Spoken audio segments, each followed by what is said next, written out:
दोस्तों नमस्कार, स्वागत है आपका हमारे इस यूट्यूब मंच पर। दोस्तों, सार्वजनिक जीवन में संकेतों की भाषा का बड़ा महत्व होता है और खास तौर पर जो जितनी ऊंची पायदान पर बैठा हुआ है या जो जितनी ऊंची पायदान की मुस्के कसने की ताकत रखता है, उसके लिए संकेतों की भाषा का महत्व थोड़ा और ज्यादा बढ़ जाता है। और कैसे इस चीज को डिफाइन किया जाए, कैसे संकेतों की भाषा को हम डिकोड करें, जरा इसके लिए पूर्व के दो उदाहरण बड़े मौजू हो जाते हैं। याद कीजिए जब डॉक्टर मनमोहन सिंह प्रधानमंत्री थे और उन्होंने एक पुराने किस्से, जिसे आम तौर पर अंग्रेजी साहित्य पढ़ने वाले लोग खूब याद करते हैं, सीजर की वाइफ का किस्सा। तो सीजर की पत्नी के किस्से का जिक्र मनमोहन सिंह ने जब किया था, तो उस वक्त भी कई तरह के कयास लगाए गए थे और उनकी परिस्थितियों को उस वक्त लोग अलग चश्मे से देख रहे थे। या फिर जब प्रधानमंत्री पद पर रहते हुए अटल बिहारी वाजपेयी ने न टायर्ड न रिटायर्ड वाले वाकये का जिक्र किया, तो उस वक्त तो संकेतों की भाषा नहीं बल्कि खुलेआम शब्दों की भाषा में उसे राजनीतिक तौर पर एक स्वीकृति मिल गई थी।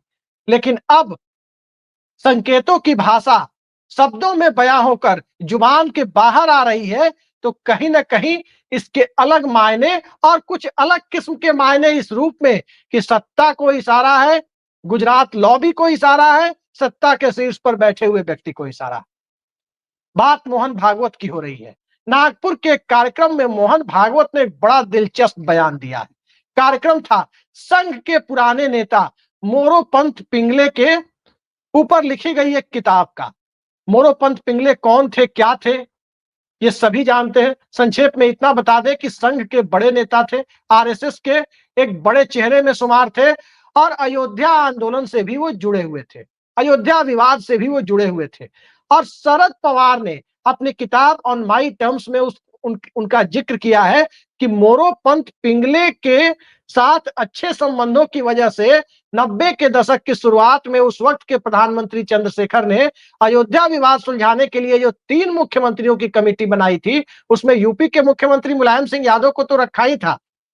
उसके साथ-साथ 2 और मुख्यमंत्री भैरव सिंह शेखावत को इसलिए रखा क्योंकि मुस्लिम समुदाय के साथ उनकी अच्छी यारी थी और शरद पवार को इसलिए रखा क्योंकि मोरोपंत पिंगले से उनकी अच्छी यारी थी। खैर, ये मुद्दा वहां नहीं है जहां मैंने शरद पवार के किस्से का जिक्र किया। मोरोपंत पिंगले के ऊपर कार्यक्रम था और उस कार्यक्रम में मोहन भागवत ने जो बात बोली है, उसमें मोरोपंत पिंगले की शख्सियत को बताना जरूरी था कि मोहन भागवत ने अपनी इतनी बड़ी बात कहने के लिए मोरोपंत पिंगले की जयंती का या उनके ऊपर लिखी गई किताब के अवसर का इस्तेमाल क्यों किया है। यह अब आसानी से समझ में आ गया होगा कि मोरोपंत पिंगले की भूमिका क्या रही थी। अब आते हैं उस मुद्दे पर कि मोहन भागवत ने क्या कहा है। दरअसल मोहन भागवत ने मोरोपंत पिंगले को उद्धृत करते हुए, उनका उल्लेख करते हुए नागपुर के कार्यक्रम में कहा कि एक बार वृंदावन में एक मीटिंग हो रही थी और उस मीटिंग में संघ की बैठक थी। उस मीटिंग में मोहन भागवत का शॉल उड़ाकर स्वागत किया गया। वो 75 साल के हो गए थे और जब मोहन भागवत शॉल उड़ाने के बाद जब मोरोपंत पिंगले शॉल उड़ाने के बाद अपनी बात बोलने के लिए सामने आए, तब उन्होंने कहा कि 75 साल की उम्र में अगर कोई शॉल उड़ाकर स्वागत करता है, तो इसका सीधा मतलब है कि अब ये संकेत है कि अब साइड हो जाओ, नए लोगों को, दूसरों को काम करने दो। साफ-साफ इशारा किस तरफ है, कहने की जरूरत नहीं है कि 75 साल की उम्र हो जाए और कोई शॉल उड़ाकर स्वागत करे, इसका मतलब यह है कि अब दूसरे लोगों को काम करने दो और खुद साइड हो जाओ। अब इस बात को कैसे डिकोड किया जाए कि मोहन भागवत किस तरफ इशारा कर रहे हैं। हाल ही में दिल्ली में 3 दिनों तक संघ की बड़ी बैठक जो 4, 5 और 6 तारीख को हुई है, उससे वो वापस लौटे हैं और वहां पर जो चर्चा है, उसके मुताबिक भाजपा के 2 बड़े चेहरों को वहां जाने पर गुपचुप तरीके से मिलने की कोशिश करने की स्थिति में उन्हें खूब सुनाया भी गया है। अब वो दोनों कौन है, मैं नाम नहीं बताऊंगा। इतना जरूर संकेत दे सकता हूं कि उन दोनों से नीतीश कुमार बहुत चिढ़ते हैं और उन दोनों में सियासत की लिफ्ट अक्सर उठाती नहीं है, कई बार जाम भी कर देती है। ये दोनों बखूबी जानते हैं और ये दोनों इस बात को भी जानते हैं कि राजनीति के भूजल का स्तर क्लाइमेट चेंज के भूजल के स्तर से ज्यादा तेजी से गिरता रहता है। तो सियासत जिस रूप में चलती है वो खरी खोटी तक या बात कहने तक सीमित नहीं थी, संदेश देने और संकेत देने तक सीमित नहीं थी। अब जब 75 साल की उम्र सीमा का जिक्र मोहन भागवत ने कर दिया, तो ये जानना जरूरी हो जाता है कि 75 साल की उम्र के दायरे में कौन आ रहे हैं। संघ और संघ की राजनीतिक शाखा मानी जाने वाली भारतीय जनता पार्टी जरा दोनों की पड़ताल करते हैं कि 75 की समय सीमा में कम से कम 2025 में कौन आ रहे हैं, हाल फिलहाल अगले 2-3 महीनों में कौन आ रहे हैं। तो 11 सितंबर 1950 को मोहन भागवत की जन्मतिथि बताई जाती है। इस लिहाज से 11 सितंबर 2025 को मोहन भागवत 75 साल के हो रहे हैं और उनके ठीक 6 दिन बाद यानी 17 सितंबर 1950 को नरेंद्र मोदी जो अभी देश के प्रधानमंत्री हैं, कभी संघ के प्रचारक थे, कभी गुजरात के मुख्यमंत्री थे, राजधर्म की नसीहत उस वक्त के प्रधानमंत्री से पा चुके मुख्यमंत्री थे।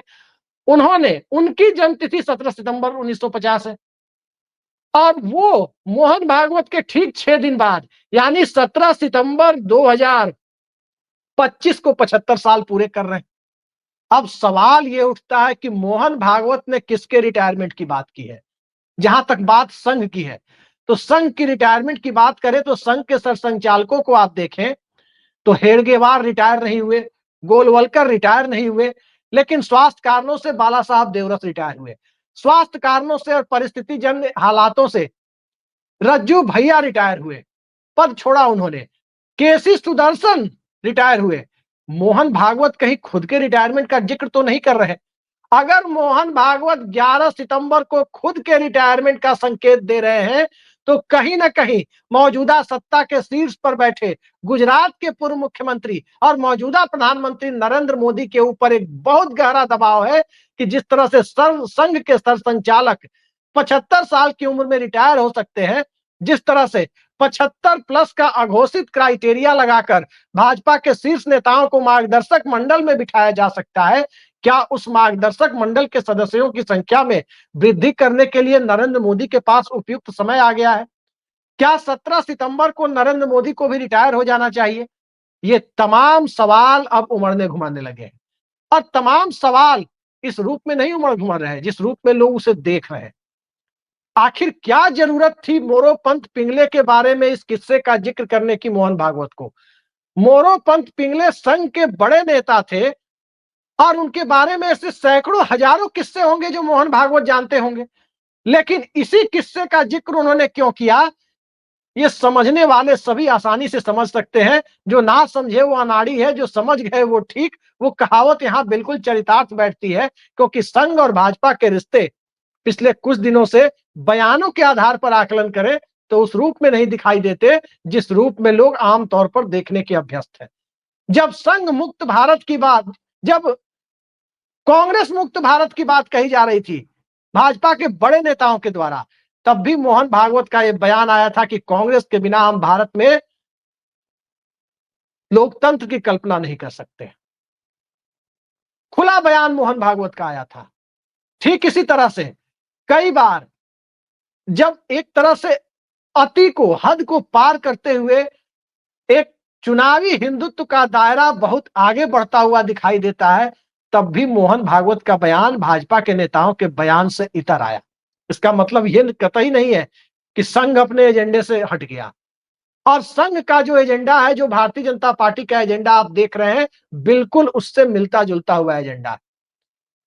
और संघ के एजेंडे पर चलने के बावजूद नरेंद्र मोदी, अमित शाह, जेपी नड्डा बीजेपी को इससे आगे देखने पर मोहन भागवत क्यों मजबूर कर रहे हैं? तो जरा इसकी पड़ताल करनी हो तो अटल बिहारी वाजपेयी का वो वाकया बड़ा मशहूर होता है, बहुत चर्चा में आता है। हम पत्रकारों के बीच, पुराने पत्रकार, वरिष्ठ पत्रकार अक्सर इस बात की चर्चा करते हैं कि जब सत्ता में जाने के बाद भाजपा के शीर्ष नेताओं पर संघ की तरफ से दबाव बढ़ने लगा कि संगठन को अहमियत दी जानी चाहिए, तब अटल बिहारी वाजपेयी ने कह दिया था पार्टी के अंदर कि प्रमोद महाजन को सुमित्रा महाजन डायरेक्शन दे, ये तो नहीं हो सकता। सुमित्रा महाजन तब उतनी वरिष्ठ नहीं मानी जाती थी जो आज के दौर में या बाद के दौर में वो वरिष्ठों में गिनी जाने लगी। उस समय वो राजनाथ सिंह और नरेंद्र मोदी की पीढ़ी के नेताओं में ही, सुषमा स्वराज की पीढ़ी के नेताओं में ही शुमार होती थी। तो साफ साफ संकेत था कि संगठन का काम अपना है, सरकार का काम अपना है। यानी सरकार के काम में संगठन के लोग दखल ना दे, गठबंधन की सरकार है, हम अपने लिहाज से चला रहे हैं। गठबंधन सहयोगियों को भरोसे में लेकर चला रहे हैं। तो उस वक्त अटल बिहारी वाजपेयी ने संदेश दिया, लेकिन संघ कहां पीछे रहने वाला था। संघ ने भी अपनी तरफ से संदेश दिया। कब? जब 2000 का राष्ट्रपति चुनाव आया और उस राष्ट्रपति चुनाव में जब संघ के एक बड़े पदाधिकारी अटल बिहारी वाजपेयी के पास जाकर खुद उन्हें ही राष्ट्रपति बनाने का संकेत देने लगे, उन्हें ही सलाह देने लगे कि वाजपेयी जी को प्रधानमंत्री पद छोड़कर राष्ट्रपति भवन चले जाना चाहिए। यानी अप्रत्यक्ष रूप से, इनडायरेक्ट रूप से वो ये कह रहे थे कि लाल कृष्ण आडवाणी के लिए जगह खाली कर देनी चाहिए। तो उसके बाद किस तरह से अटल बिहारी वाजपेयी की प्रतिक्रिया आई थी सभी जानते हैं। वेंकैया नायडू ने 2003 में भाजपा अध्यक्ष बनने के बाद जिस तरह से वाजपेयी के लिए विकास पुरुष और आडवाणी के लिए लौह पुरुष शब्द का प्रयोग किया और भाजपा में एक ड्यूअल लीडरशिप की, दोहरे नेतृत्व वाली बात को सार्वजनिक तौर पर कहने की हद तक वो चले गए। उसके बाद अटल बिहारी वाजपेयी की प्रतिक्रिया किसे नहीं याद है। आज भी लोग उसे यूट्यूब पर तलाश करके देखते हैं। न टायर्ड न रिटायर्ड, आडवाणी जी के नेतृत्व में विजय रथ की ओर प्रस्थान। और उसके बाद पूरी पूरी पार्टी अटल बिहारी वाजपेयी के चरणों में झुक गई थी। अब हालात दूसरे हैं। अब नरेंद्र मोदी के सामने भी वो परिस्थितियां नहीं है जब 272 प्लस यानी अकेले ही पूर्ण बहुमत की सरकार का वो नेतृत्व कर रहे थे। अटल बिहारी वाजपेयी जैसे हालात भी नहीं है कि सहयोगी दलों को वाजपेयी के अलावा कोई चेहरा भी मंजूर नहीं था। अब आज की तारीख में एक लिबरल नेता के तौर पर छवि रखने वाले कई लोग भाजपा में हैं, जो नाम के पदों पर बैठे हुए हैं, समय समय पर अपनी पीड़ा व्यक्त करते रहते हैं। कई लोग व्यक्त भी नहीं करते।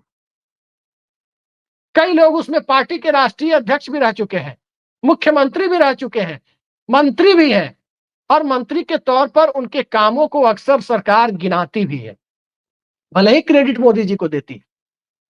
तो सवाल यह है कि यदि मोदी जी कहें या संघ दबाव बनाए कि पद छोड़ना चाहिए, मोहन भागवत खुद अपना पद 11 सितंबर को छोड़ करके ये दबाव बहुत ज्यादा बढ़ा दे कि मैंने तो छोड़ दिया 75 की समय सीमा का पालन करते हुए, अब दूसरे लोग भी ये पालन करें, तो उसके बाद में भारतीय जनता पार्टी और उसके 240 सांसदों का जो संसदीय दल है, उसमें कैसी प्रतिक्रिया होगी? क्या कोई मोहन भागवत के खिलाफ जाने की बात करेगा?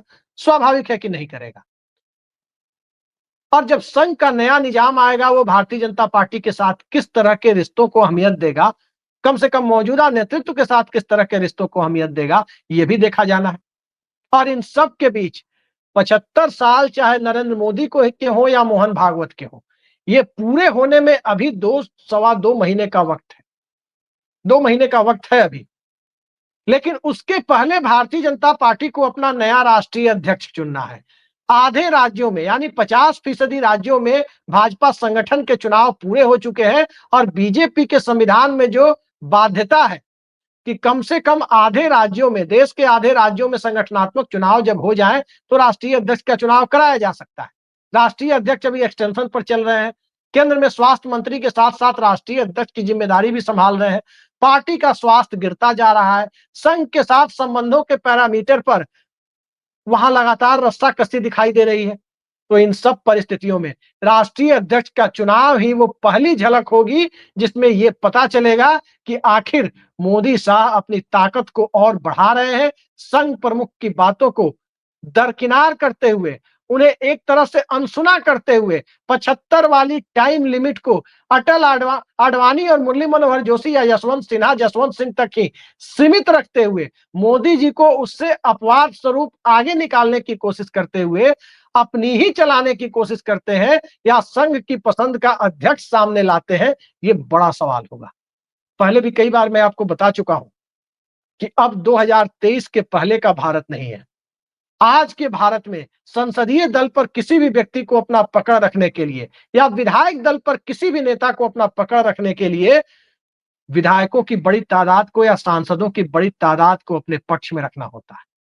और जब अपने पक्ष में रखना होता है तो उस परिस्थिति में पार्टी का जो सचेतक होता है, जो व्हिप होता है, जो एक कानून के द्वारा अधिकृत व्यक्ति होता है सदन में, उसके अपॉइंटमेंट की ताकत अपने हाथ में रखनी होती है।